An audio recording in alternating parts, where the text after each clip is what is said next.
Bu hazır 1 hektar kordiya kokonkiler. Şunu görsöt otat Ali. Düşün, Abreskasın. meme gözleri var da.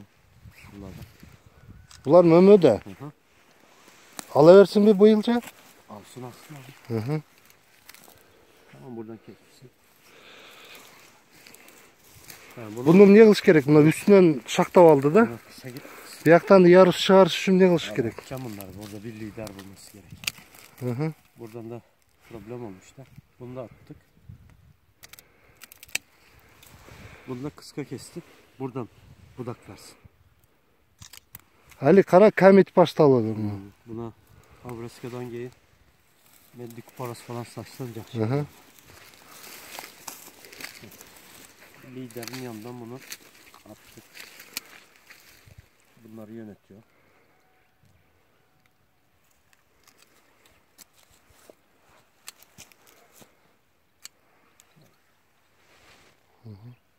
Bunlardan da verir şimdi bucu budak. Hı. Küçük küçük ama düşün var da. Hı.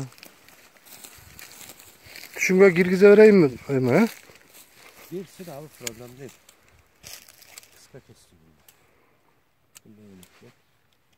Aman düşüme yatmış, baksana, meme veriyor. Hı. Bunlar meme. Canım ona bereket olsun. Bunu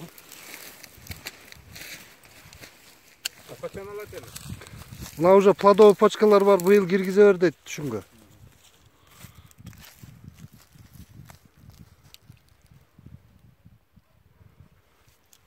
buradan budak versin.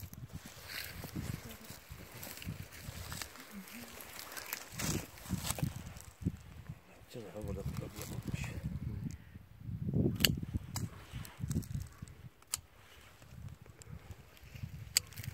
Kavuralım da buradan da gene budak versin. Evet, üstünde şaktardı kıskarak kesse ılıyacağında alır şaktaydıken de.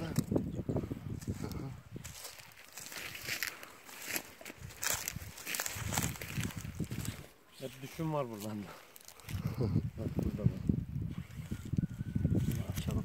Sırta gitsin. Nerede açalım? Göz yok. Buradan versin. Abi bunu böyle lider bir tane bıraktım. Bunu da bu ayakta veriyoruz. Gül açarsa açsın buradan ama buradan da budak lider versin. Kıska olduğu için buralardan da budak verecek hocam. Bunu yönetiyorum. Buradan gözler var. Buna atış gerek. Küçük kalsın.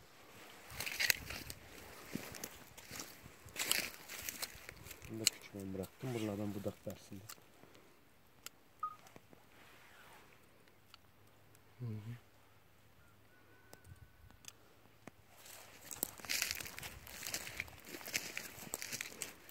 Burayı tazelayıp küçük bıraktım. Buradan budak ver.